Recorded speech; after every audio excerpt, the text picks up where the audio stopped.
Good evening, everyone. Welcome to the third installment of our Global Perspectives Speaker Series for 2021. My name is Mark Wynn. I'm a Vice President in the International Group here at the Dallas Fed and Director of the bank's Globalization Institute, which hosts these events in collaboration with our Communications and Outreach Department.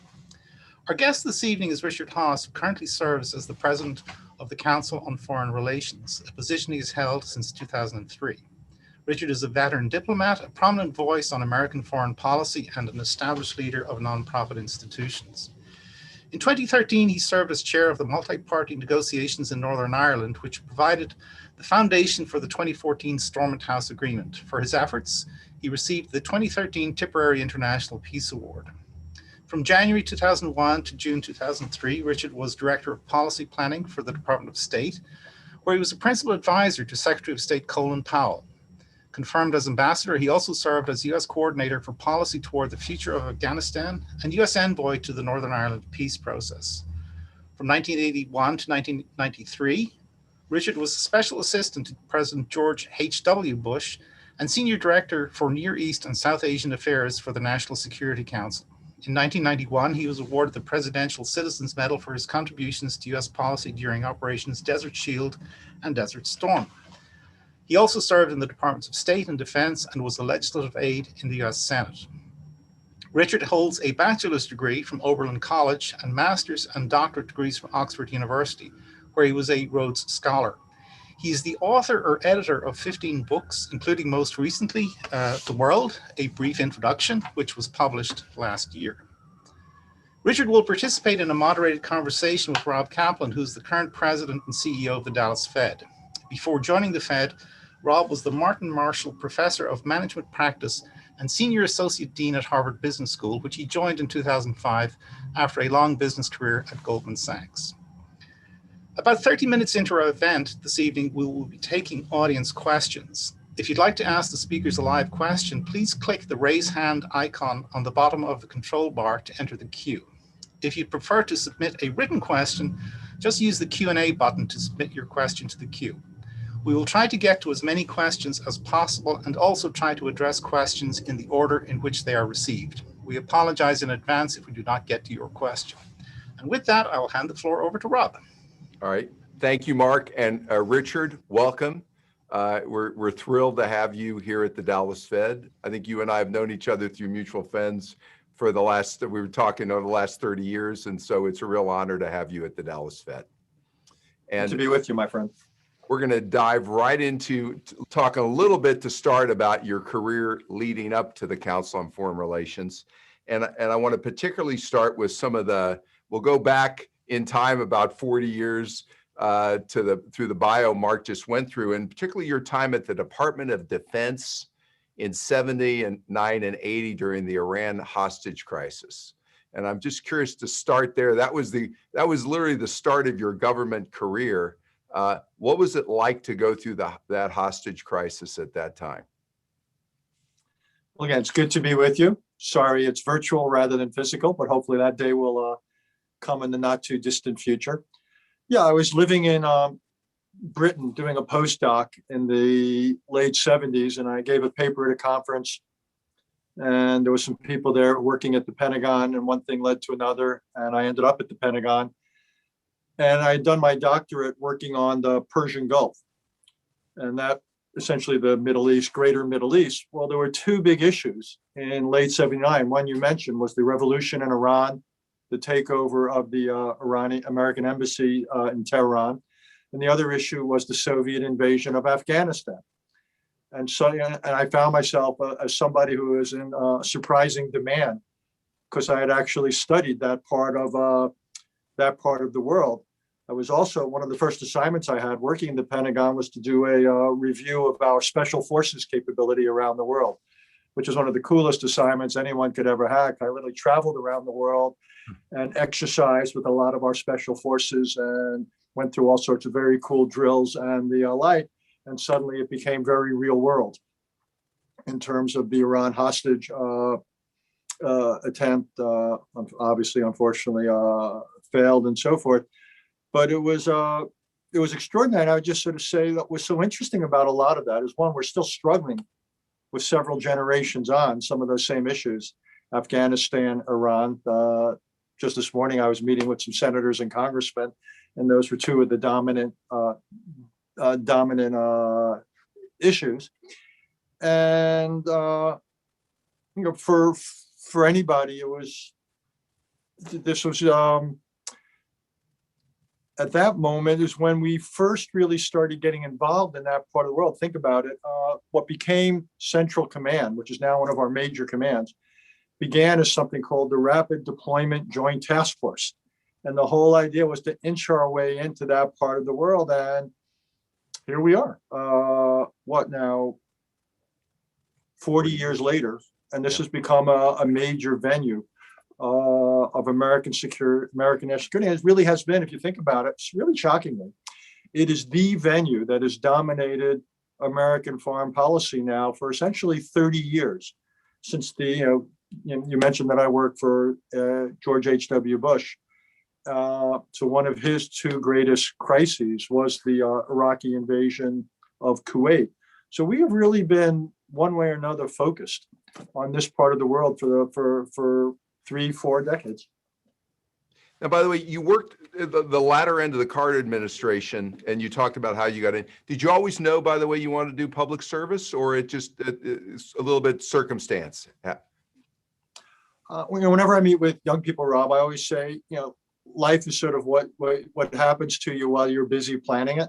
And that was the case with me. I don't know about you. I wasn't one of those kids in high school who knew from the age of 15 he wanted to be a doctor or something. I knew I wanted to play third base for the Yankees, but it didn't quite work out. But no, it just happened. My view is I just kind of always did what I thought would be interesting. And I didn't think a whole lot about what was the next, what it was setting me up for next. And I just, I think in many ways I was just extraordinarily fortunate in the situations I found myself in. Some of the people I was fortunate enough to work with, I had a lot of really good mentors along the way. So you mentioned tail end of the Carter administration. You then worked in the Reagan administration, the State Department, and then, as you mentioned, later for H.W. George Bush, and you lived through, as special assistant to him, Operation Desert Storm. What are some of your recollections from that experience? It was my best government experience those 4 years, in part because of the 41st president, but also I worked very closely with a couple of people pretty well known, particularly in Texas, Brent Scowcroft, Bob Gates.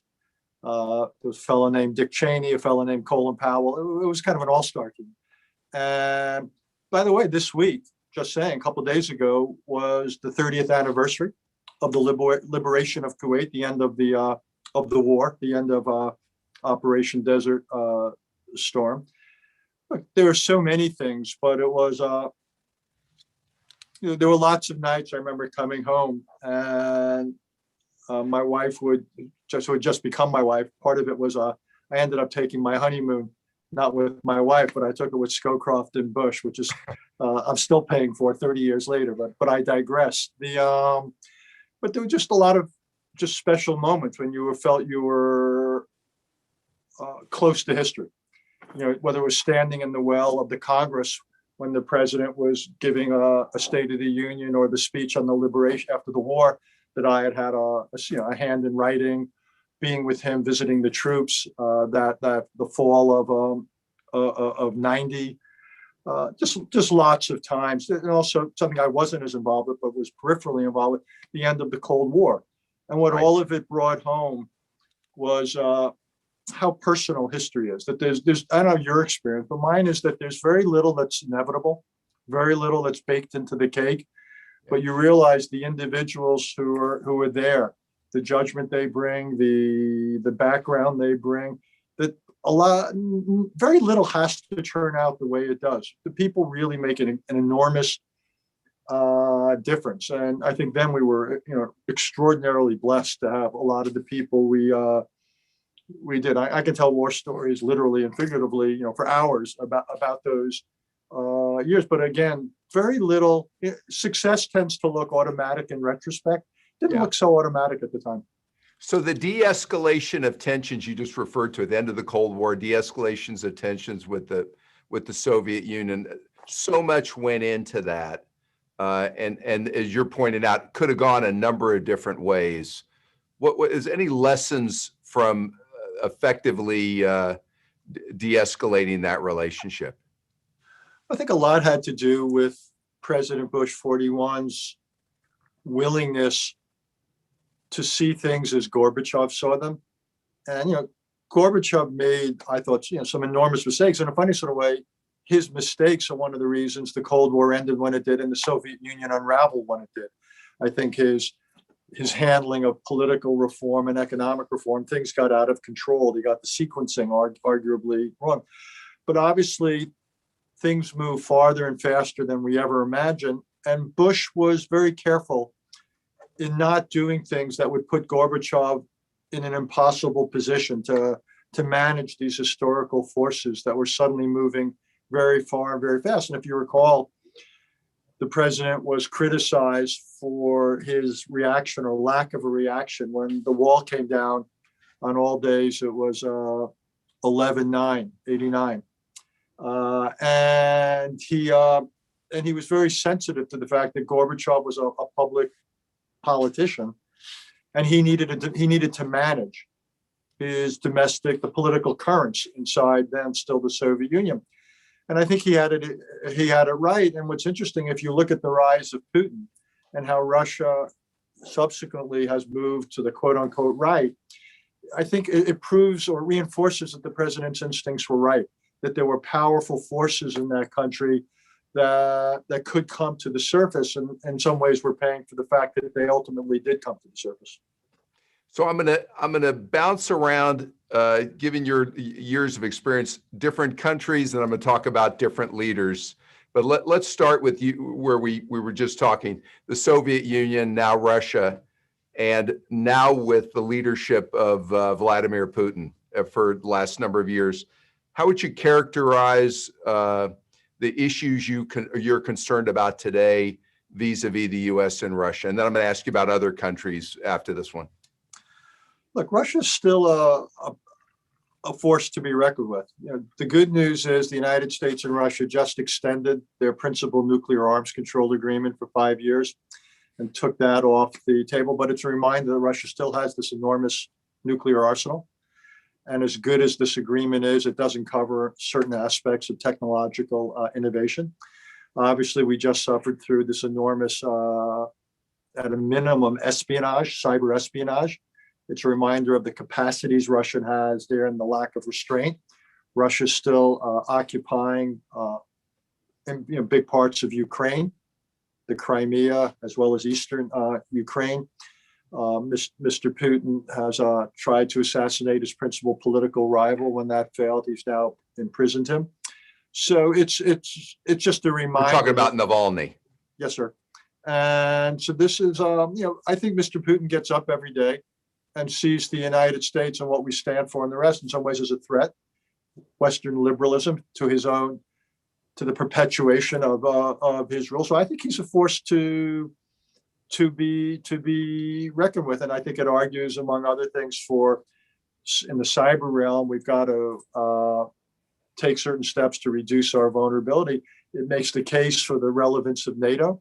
That whole debate after the end of the Cold War, do you still need NATO? No one's debating that anymore. We obviously need it. And I think there's some legitimate questions of how we push back. I think we were right to finally arm Ukraine. I think there's interesting questions now about how we reduce Western Europe's vulnerability to Russian sources of gas and so forth. But as a geopolitical reality, Putin's Russia is real. I would just say one thing, though. What I don't assume is what it's going to be like after Putin. Mr. Putin's done many things, but he's not developed a real economy. He's not developed a legitimate political system. Your guess is as good as mine about what does the day after look like. There's no process that's institutionalized. There's no sense of legitimacy. So I think the question of 21st century Russia is very much up in the air about what is its nature. So I think, I put that aside. But so long as Mr. Putin's there, and he said he plans to be there at least till 2036. I I think we've got an implacable foe on most issues. Uh, Obviously, the last number of years, China has become a little bit more integrated into the world, in a number of ways. And we've just been through 4 years of trade tensions, tariffs, and so on. And now we're at a little bit of a crossroads where we have to decide where we go from here. What advice would you give to the current administration on how it should be thinking about China? I thought the Secretary of State, Tony Blinken, gave an interesting set of remarks today. And he basically talked about three aspects with China that where we're adversaries, we've got to confront them. And there are certain places we just flat out have, fundamental disagreements. In other areas, we have to accept the reality of our competition, and I'll circle back to that in a second. In other areas, we want to conduct the diplomacy of the relationship so we don't preclude possibilities of cooperation where our interests overlap. Could be on North Korea, could be on Afghanistan, could be on infectious disease, could be on climate. And this is a tricky formula. The idea that you don't have a one-dimensional relationship, but you have elements of real competition, elements where we could confront, and elements where you want to cooperate. That puts a premium on statecraft. But that, I think, is where we are. It is the defining relationship of this century. It is much more difficult or complicated than Russia, simply because China, as you said, Rob, is so integrated economically. So the question is, and for a lot of countries who are big security partners, China's their biggest economic partner, South Korea. So it puts a real premium then again on coming up with approaches that our allies will support. And that's the beginning of wisdom. I think we need to approach China with partners and allies, particularly in Asia, but also the Asia Pacific, but also India, also countries in Europe. I think we have to come up with a set of ground rules on how to try to limit the flow of certain sensitive technologies there. We have to reduce our vulnerability to certain aspects. I think a big part of our China policy also needs to be competition.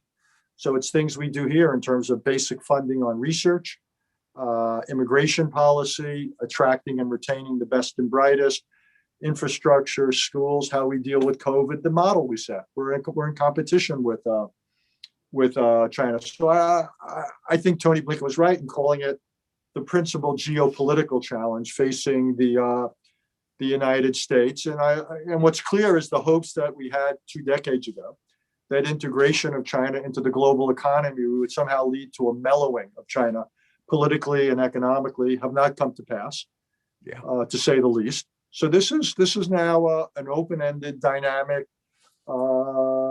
challenge, and again, it'll place a real premium on both our foreign policy, but also on our domestic policies, whether we put ourselves in a position where we can effectively compete. So let me just ask one other follow-up on China. They've got 2 big problems that probably most people are not as aware of. They have a real problem with the aging of their workforce, bigger problem even than we do, even though they've got many strengths, and climate change and the air quality in Beijing, Shanghai, and the country, and enormous remediation costs. How should we think about those issues? Well, I think it's important because when we talk about China, there's a tendency at times to make the Chinese 10 feet tall, and you've talked about 2 of the problems. You've got climate issues, environmental issues, and also a lot of public health issues that are connected to those. The years and years in the making. The aging issue is very interesting. The ratio of people of working age to those who are not is going in the wrong direction for the Chinese. The overall population is going down. And one of the interesting things, the one-child policy was a terrible policy on lots of levels, human and economic and others. But it also is a real warning sign to the Chinese that when you have a top-heavy political leadership, you are prone to making mistakes, and it can often be extraordinarily difficult to fix them because the same leadership that made the mistake doesn't want to admit the possibility that it can make mistakes. And the fact that so much power now is consolidated in the hands of Xi Jinping raises up that possibility. He's embarked, shall we say, on certain directions. And my guess is the day will come when people in China question the wisdom of some of the things that are being done. You can't question that now and, shall we say, thrive in China. But I think that day will come. And again, I think it's an important one, that the Chinese system, the Chinese model is not without its rigidities, its flaws. And I don't think the previous administration was right in saying we want to end the Communist Party's role there. That's beyond our ability to do in foreign policy. But what we can do is we can show that our democratic capitalist society works. The Chinese love to show things like January 6th, and they can say, see, this is why democracy is dangerous and bad, i.e. we are justified in being repressive. Or when they see the bad numbers on COVID. But when we show our successes, and we're at the verge of that, say with the vaccine, and our ability to produce it, make it available around the world, either directly or through licensing, that's the kind of thing that gives the Chinese a run for their money.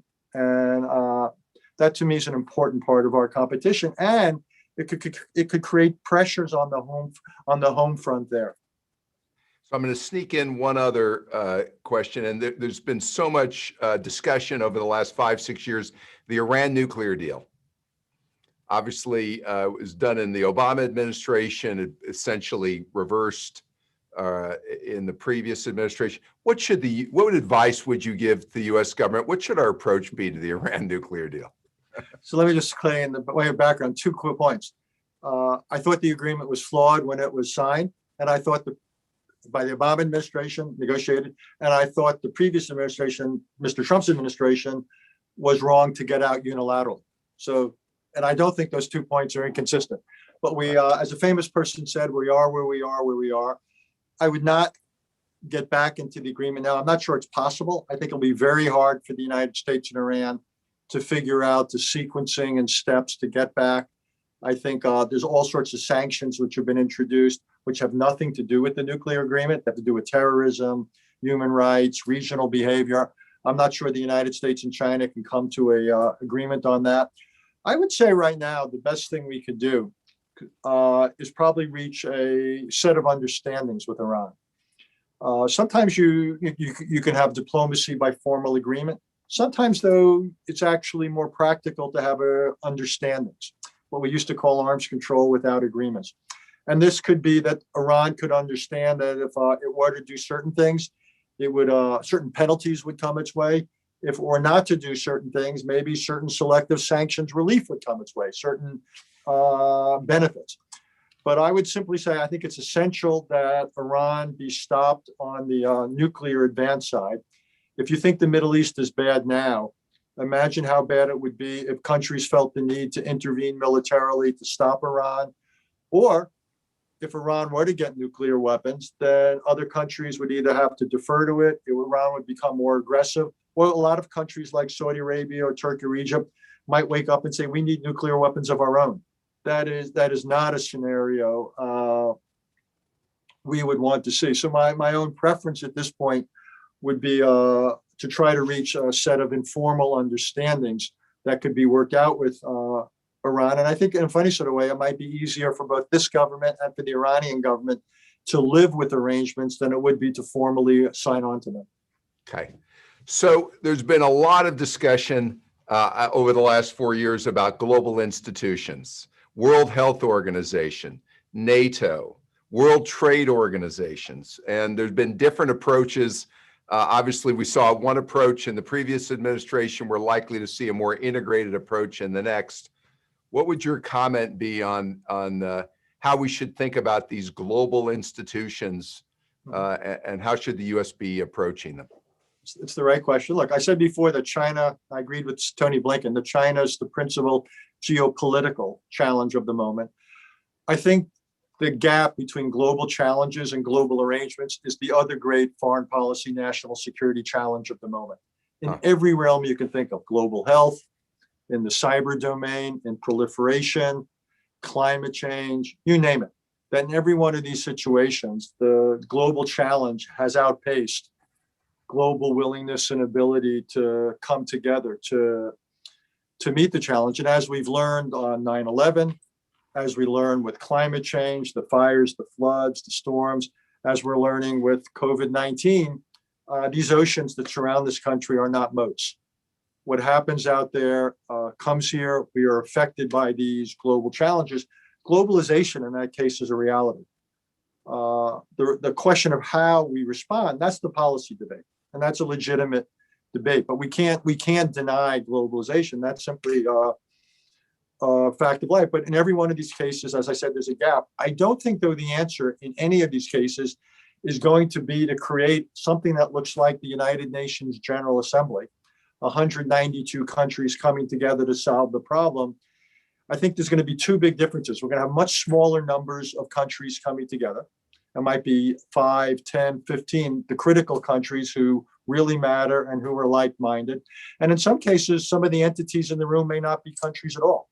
If you're going to deal with issues like cyber, you'd better have Google and Facebook and Twitter in the room. Or if you're going to deal with COVID, you'd better have the Gates Foundation, Moderna, Pfizer, J&J, and some others in the room next. So I think it's going to be a creative multilateralism, a kind of designer or boutique multilateralism with governments and non-governments, not everybody. It can't be consensus. Sometimes, from trade, one of the reasons the WTO is no longer the principal negotiating forum for trade is you can't get 190 countries to agree to anything. Right.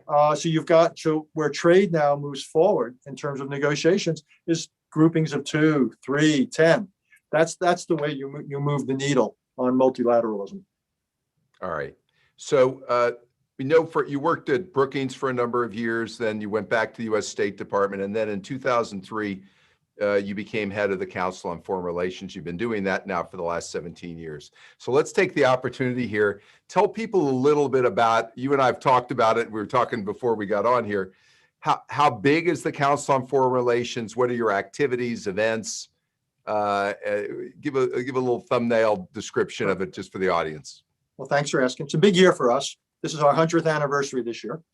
We were formed, if you do the math then, in 1921, in the aftermath of World War I. And it was right around the time of the debate about whether the United States would go into the newly formed League of Nations. Clearly, we did not. And what you had was a small group of individuals, then white men from New York and Boston and Washington, who wanted to promote the idea that the United States would stay involved in the world. Clearly, it didn't work out so well.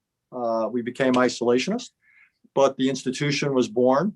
The magazine, Foreign Affairs, which we publish, was started up a few months later. And so we've been in business this long. The purpose is to be a resource. It's to, if you will, inform the debate, put out ideas, a debate in this country about the relationship between the United States and the world. We do it through the magazine. We do it through meetings. We have more meetings than any organization in the world, with the possible exception of the European Union, I figure.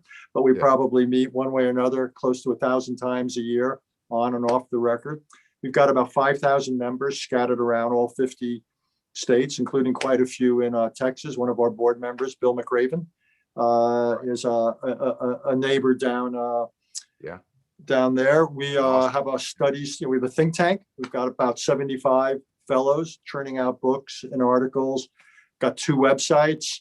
We've got 3 podcasts. So basically, you're interacting with government leaders all over the world, right? You play a key role. Yeah, we can talk, and we do talk to just about anyone and everyone. Prime ministers, presidents come through on a regular basis. This morning, I was meeting, as I said, with a couple of dozen members of Congress and the Senate, deal with the executive branch all the time. We're nonpartisan. Let me just make that clear. In every way, we don't take institutional positions. We don't take any government money. The whole idea is to be independent, to speak truth to power. Unlike universities, for the most part, we're more policy relevant. We don't do abstractions that you would like with squiggly lines. Or theoretical work. We try to do applied analytical work and prescriptive work. And the one big thing that's really changed in the last 15 years or so, since I've been there, is in addition to all this, we've tried to do 2 new things. One is to be a resource, not just for members and not just for people who are part of the traditional foreign policy debate, but to be to be a resource for a much broader swath of Americans. The people who give sermons every week in churches and synagogues and mosques, to state and local officials to students and professors at the high school and teachers and college level. So we do a lot of work for them. Plus now we're also turning out simulations to be used about the National Security Council and the UN to be used in high schools and colleges.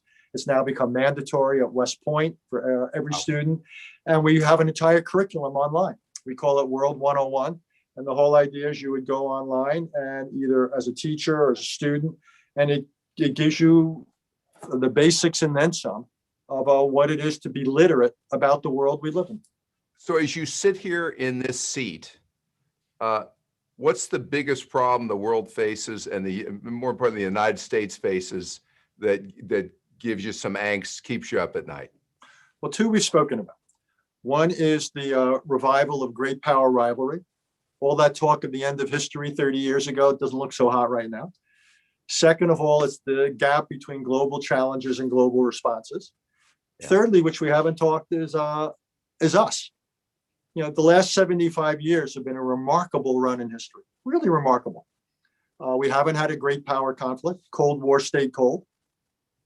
It ended on terms remarkably favorable to us. This has been an era of the growth of democracy. A lot of colonies became independent.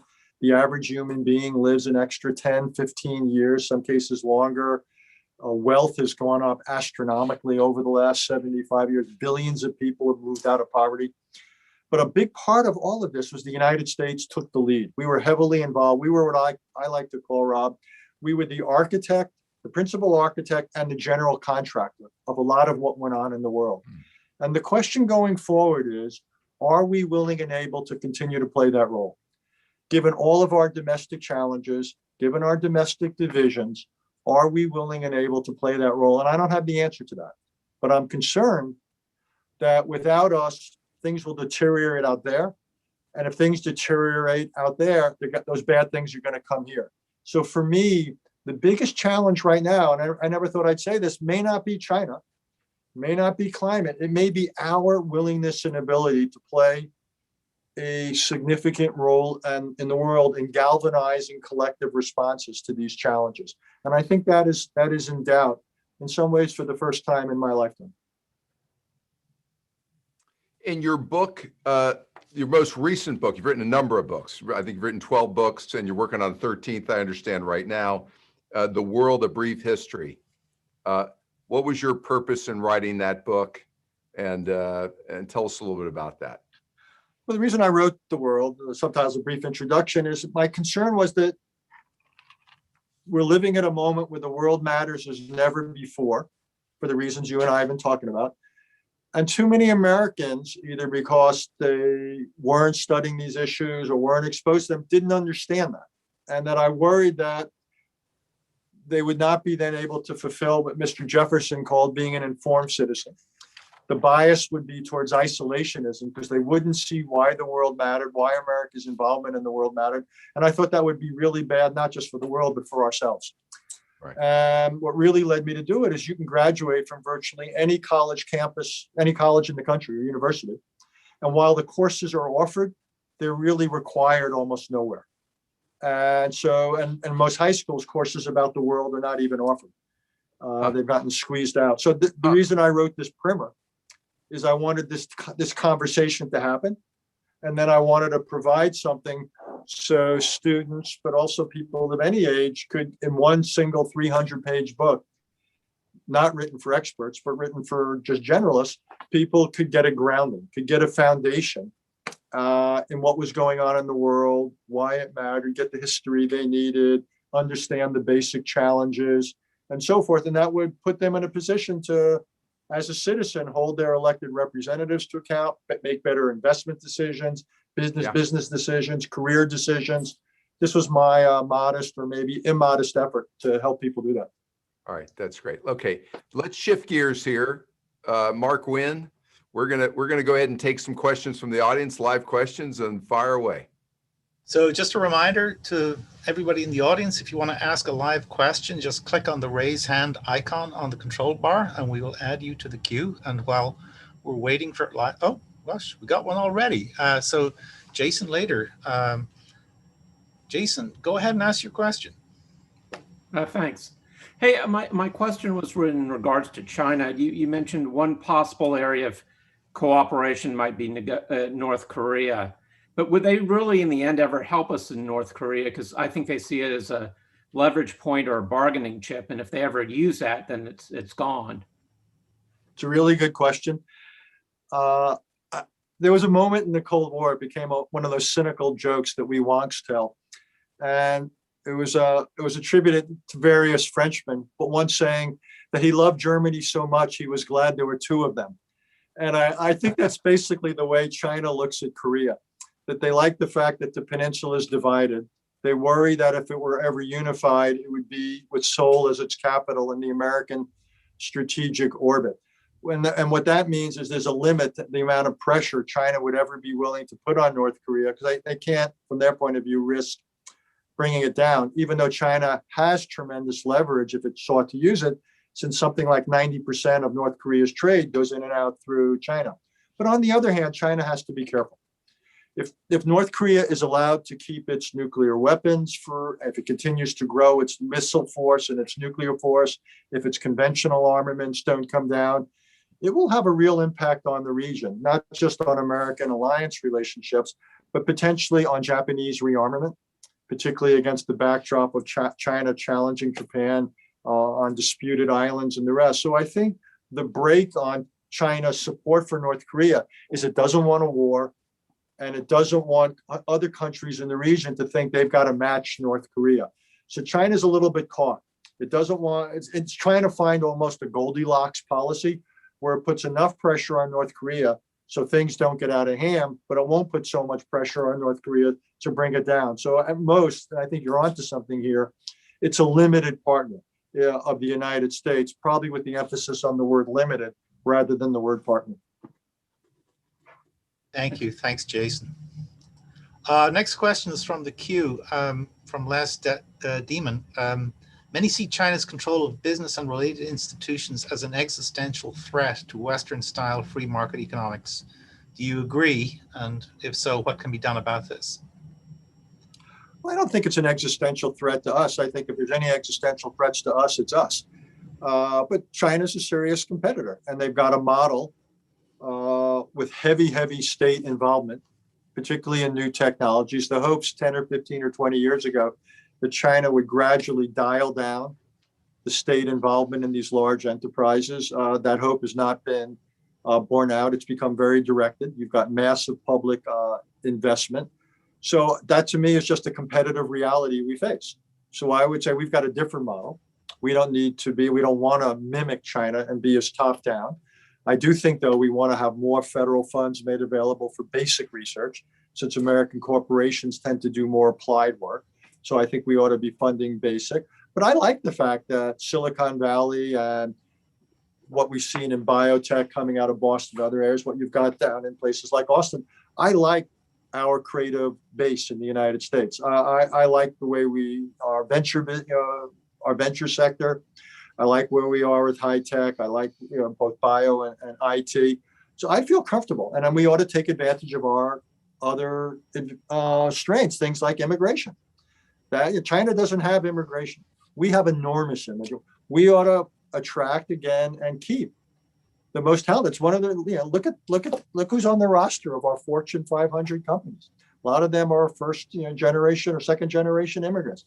Let's improve our schools. Let's do things. I always say the American, the idea of opportunity ought not to be a dream. It ought to be a reality. If we do the things that made us as strong as we are, we can compete with China or anybody else.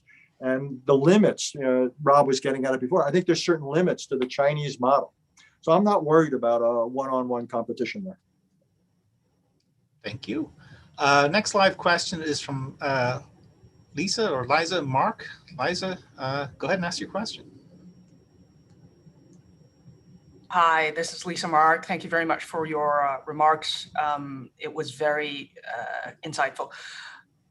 I'm wondering if you could flip it around, and if you suddenly get a chance to advise the Chinese premier, given your remarks regarding the entirely different model between the US and China. China obviously has its problems, just like the US system has its problems. What would be the top 3 advice that you would give him, given your perspective? Thank you very much. Look, I have to be careful because I don't want to be in violation of the Foreign Agents with the Registration Act or something. I have to be a little bit careful about advising foreign governments here. Look, I think China's had 3 great leaders since it became, since the end of its revolution in 49. You had Mao Zedong, who in some ways created the modern Chinese state for all of his flaws and the rest. Then you had Deng Xiaoping, who was the engineer of China's reaching out to the outside world and understood that in order for China to develop, to recover from Maoism and realize its potential, it needed stability on the outside and good relations. And now you have Xi Jinping, who in many ways has moved things closer to the Mao period and away from Deng Xiaoping. I don't think in the long run that's in China's interests.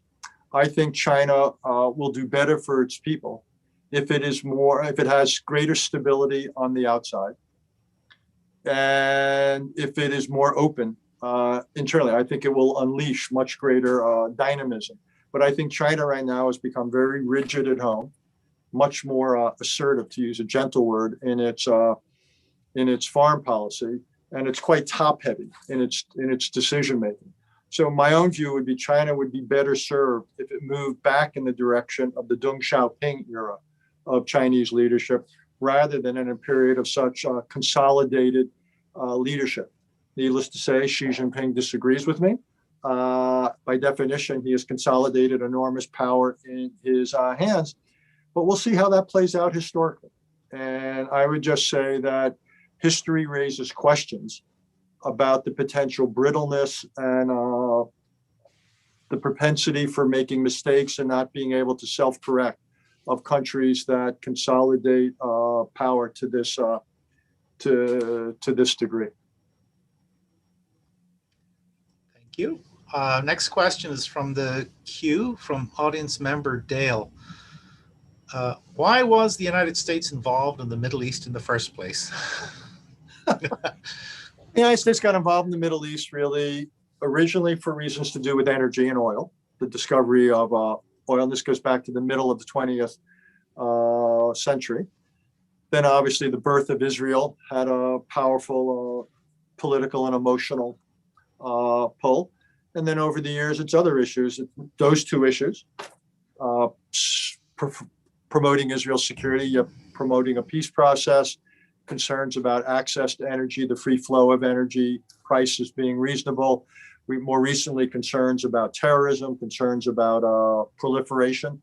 So we've had all these concerns. I think the challenge for us going forward is how do we right-size our policy? And I think there's, again, I'll just use the Goldilocks expression with China. I'd use it with ourselves. I think under 43, when he was president, and I was lucky enough to work for him, but we did not see eye to eye on this. I think we overreached in the Middle East and Iraq. And I think we can't transform the region in our image in many ways. I think, though, under parts of Mr. Obama's administration and under Mr. Trump's, we then underreached. And I think what we want to find is a way where we can promote or safeguard our interests in the region without having it absorb so many of our calories or resources or lives that we don't have everything we need to deal with the other parts of the world or things here at home. So I don't think we can walk away from the Middle East. If we were guilty of overreach, I think now we have to be careful not to do underreach. And I think the Biden administration in its own way is trying to find that sweet spot. So they responded to Iran the other day, but didn't do it in Iraq and did it in a fairly measured way. I think they obviously want to put more of their energies in Asia, more of their energy on global issues. There's a little bit of a Godfather quality about the Middle East. Every time you pull back, they pull you back in. And I think the question is, can we stay sufficiently involved, but not get too involved again? And I think that's an interesting debate or conversation for American foreign policy, which is what do we really mean by right-sizing America's Middle East policy, given our interests, given the opportunities, given the threats. I think that's a rich area for people who are interested in this field. It's a really good question to address. So I'll just one follow-up. We're sitting here obviously in the state of Texas. Energy independence.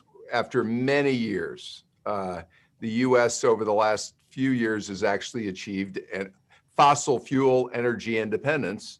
Now, obviously, the ground is shifting with climate change and desire for renewables and so on, but we're still going to need to be reliant globally on a fossil fuel industry, healthy one, for decades. Absolutely. How should the U.S. be thinking about energy independence, the importance of it, and as it relates to foreign policy at this point?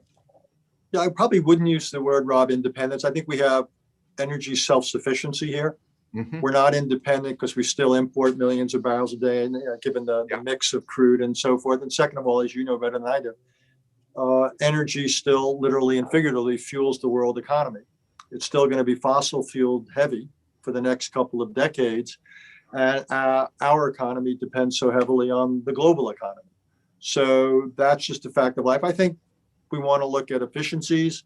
Not obviously regulation will have a big role. I do think I do believe in fuel shifting, things like moving, away from coal to oil, away from oil to gas.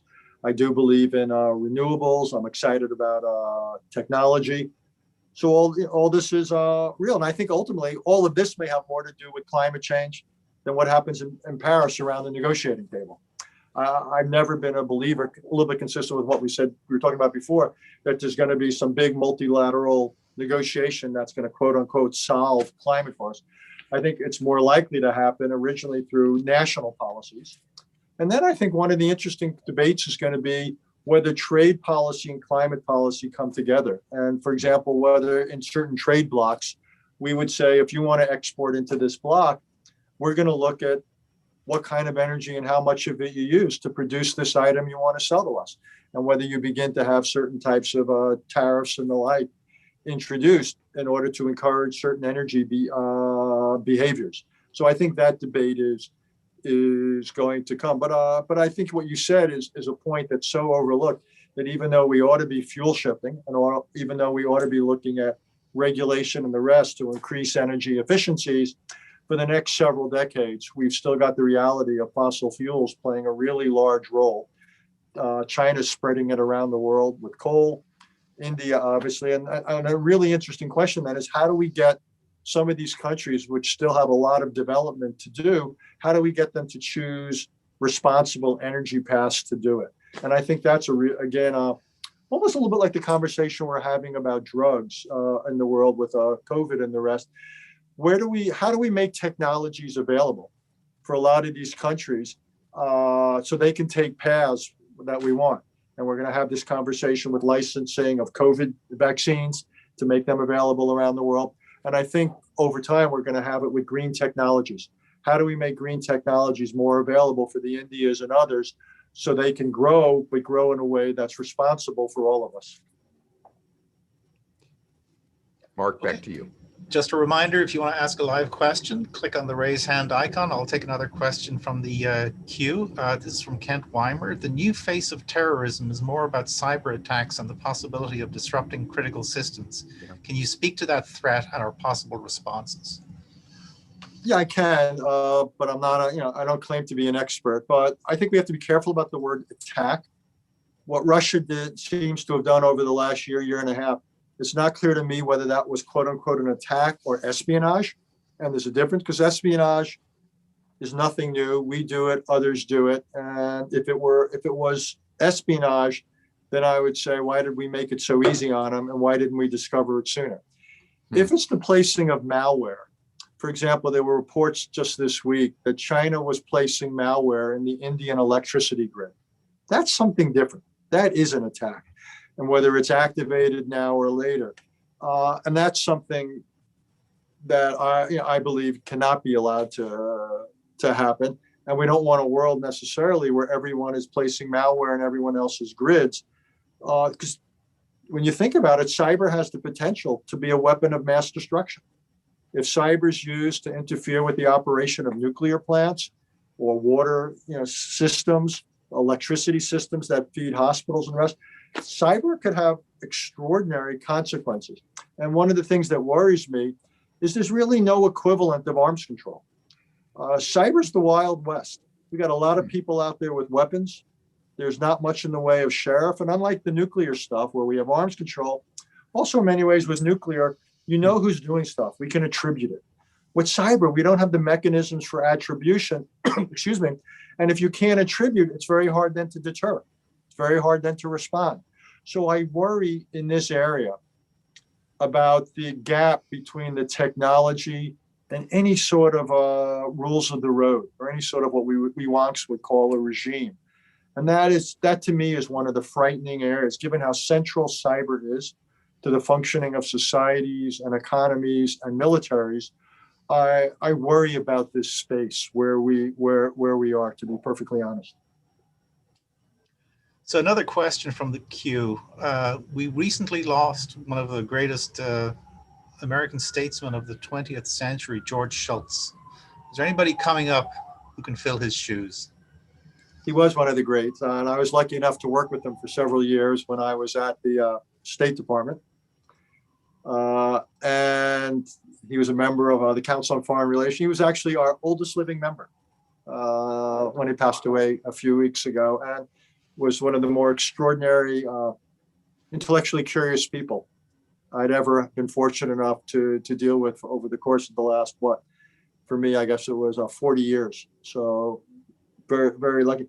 Look, you don't grow people like George Shultz regularly. And the idea that he served, I think it was 4 different cabinet departments, OMB and Treasury and Labor and State, and that kind of just intellectual and moral integrity. Pretty rare, but again, look, let me just I'll make a slightly different statement, because he's an extraordinary person and you can't count on extraordinary people. But what you want are you want the best and brightest in the society to think of public service as a really exciting, noble calling. So I love the fact that Rob went from Goldman Sachs and look what he's doing now. I think that's sensational. You don't have to do it when you're 20. You can do it later in your life. I hate, among the many phrases I hate is deep state. I think I want the best people to go into government, because government, we're learning every day how much government affects our lives. Look at the COVID response. So I want the most talented, basically to make the same decision I did. When I was in my 20s, there was nothing more interesting or exciting than going into government, I thought, on working on foreign policy. Now, I'm not saying you have to do that, but I love the idea of people at some point in their lives and careers plugging into government, either the military, the intelligence, anywhere on the domestic side. It could be for 2 years. It could be for 20 years. I like the idea that George Shultz was at Bechtel and a big corporate CEO kind of job, was in government. He served in the Marines. I think these lives where people work in different domains, the private sector, the public sector, nonprofit sector, go back and forth. One of the many great things about this country is we have that kind of mobility. In most other societies, you've got to choose and you're siloed. In America, we tend not to silo. And I just hope that people will not get disillusioned, but will, in the course of their careers, find a chance to have a tour or two in the public sector. It's not just giving back. It's a great personal experience. The most satisfying experiences I've ever had. And I have a great job now, but some of my experiences in government, you can't compete with the public sector at its best. Another question from the queue, moving to a different geopolitical region, is there any country in Latin America that you would consider a reliable ally to the US? It's a good question. I think we have a good relationship, say, with Colombia. We have uneasy relations with a lot of countries like Brazil or Mexico or whatever. I don't think, though, the word ally means that much when it comes to Latin America. And the reason I say that, allies are most important in parts of the world and regions of the world where you face adversaries. But when you think about Latin America, what's so striking about it is how geopolitics don't explain that much. When I get up in the morning, I'm not worried about Mexico invading Venezuela. Venezuela is its own specific problem. Let's put that aside. Or Brazil and Argentina. The real challenges in Latin America are largely ones of governance, one of state capability, the ability to run an economy, have a capable police force, a legal system, a prison system, deal with corruption, provide public services. Look at the problems Brazil and Mexico are having dealing with COVID. These are real governance issues. So I don't think ally is necessarily the framing. I'm not looking to line these countries up in a geopolitical effort. I think we should have more extensive, where we can, economic relations. I think I'd love to build on the USMCA. I do things like we did with Colombia to promote state capability so they can deal with internal threats to stability. So I'd like to have partners at dealing with local and other challenges. I think that's probably a better way to think about the Americas. I'd say that's largely true of Africa also. I think we have more geopolitics in places like Europe, Asia, the Middle East. But Latin America and Africa, the biggest challenges are really ones of governance. I'm more worried about weak states than I am about strong states in those regions of the world. So I think the real question, like we did with Colombia, can we partner with other countries or groups of countries to build up collective capacity? And that, to me, is the way to think more about our foreign policy challenge there. And a related question from Sheridan Nixon. In regards to immigration, what role can the US play in Central and South America to get on the right side of the challenges there? Look, I think immigration cannot be a policy that's limited to our borders. The best thing we can do to relieve pressures on our borders, in many cases, create conditions where people don't feel the need to flee. And that means they have economic opportunity and they feel physically safe. And that's true of Central America, it's true of Mexico and other places. So to the extent governments will let us work with them to create conditions where these countries thrive, then I think it relieves a lot of the pressures on our borders. To the extent we won't do that or can't do that, we are going to have pressure. And then we need, again, a multifaceted immigration policy. I've talked before about the need to attract and retain talented people. We have to deal with the 13 million or so people in this country who don't have normal status. We've got to have secure borders. So, I thought one of the best things George W. Bush tried to do was get a comprehensive immigration reform. I'd still love to get it. If we can't get comprehensive immigration reform, then we should get piecemeal immigration reform. But one way or another, we need to deal with all aspects of this. Those who are here without a normal status, those who want to come here legally and stay, and those who want to come here illegally. And we've got to deal with all facets of it. And getting to the previous question, we've got to go to the source, and we've got to help these countries create conditions where people will not want to flee.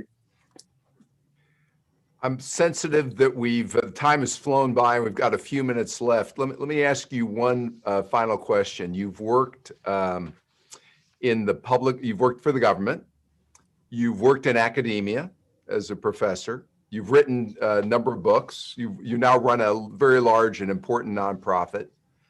And you're on the board, I know, of at least a couple of for-profit private sector companies. We've got in this audience, mayors, CEOs, civic leaders, and a whole range of folks that are very interested in making the world a better place, which is part of their motivation for plugging in. Any advice you would give to people in this audience about how they can get involved, maybe beyond their day job, in making their communities better and the country better? Any advice on that score, given your experience? Let me say one thing, which is, and it's consistent, Rob, with what you and I talked about. I'm involved with an organization that's very much devoted to what I call global literacy. I don't mean teaching people to read around the world, not that I'm against it. And it turns out that there's still nearly 1 billion people around the world who can't read. But I mean global literacy in the sense of being understanding and knowledgeable about the world. And the other thing is civics, understanding American politics and what it takes for a successful democracy to stay successful. And I would think that the people you just described, business leaders, political leaders, parents, voters, I would look a lot at curriculum. I would look a lot at what we teach in our schools and don't teach in our schools on both of these. Are we preparing our young people for living in a 21st century world where the world's going to come at them, like it or not? Are we preparing them? Are we giving them the background they need so they understand this experiment called the United States that's been around for 2.5 centuries and what it takes for a democracy to endure and, better yet, to thrive? And I'm worried that too many people are simply not getting the kinds of educations they need, either about the world or about ourselves, in high schools and colleges. And after that, it's harder because those are less structured environments. So I would basically say, if you're going to be voting or shelling out those kinds of resources to send your son or daughter to school, or if you're running a firm where you've got thousands of workers, I would really look at this question of education. That this is it seems to me it's the best opportunity we have as a society, if you will, to create that informed citizenry that is central to a smart policy and a successful democracy.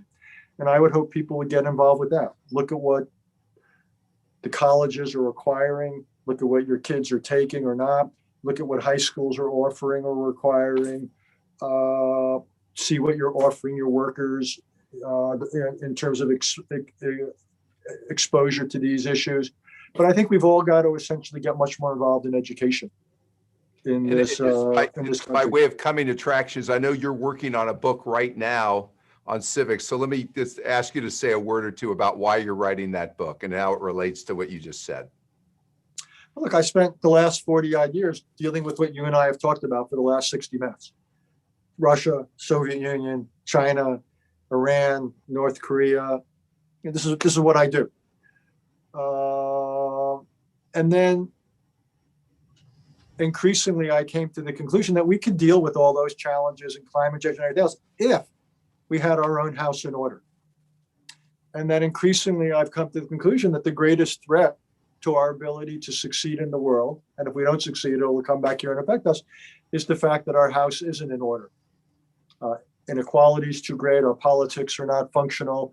We've talked about immigration, infrastructure, you name it, quality of public education. So here I am, a foreign policy guy, but I've decided the greatest challenge to our national security is internal. It's domestic. It's the other side of the national security coin. And so I'm going to write my next book about what I think Americans need to know and understand about the workings of our own political system and our own society, because I no longer take it for granted. I've had a wake-up call. The last few months, weeks, years have been something of a wake-up call that we've got to question our assumptions. We've got to question what we take for granted. And so I'm going to try to weigh in on what I think Americans need to understand but not take for granted about American democracy. All right, Richard Haass, we look forward to reading that book. But in the meantime, thank you for your leadership. Thank you for your service. And we appreciate you being here tonight at the Dallas Fed. I would say the same thing to you, Rob. Thank you for your leadership and thank you for all you're doing. All right, thank you. Thank you all for joining us this evening. Apologies if you submitted a question that we did not get to. You'll soon receive a survey asking for feedback on this event, and we would very much welcome your candid responses. We hope you'll be able to join us for some of our upcoming Global Perspectives events in the coming months, which will feature Dallas Mavericks CEO Cynthia Marshall. That's actually next week. Presidential historian Michael Beschloss, Baker Ripley, President and CEO Claudia Aguirre, and many more. Details on how to register can be found at dallasfed.org. And with that, we are adjourned. Have a good evening.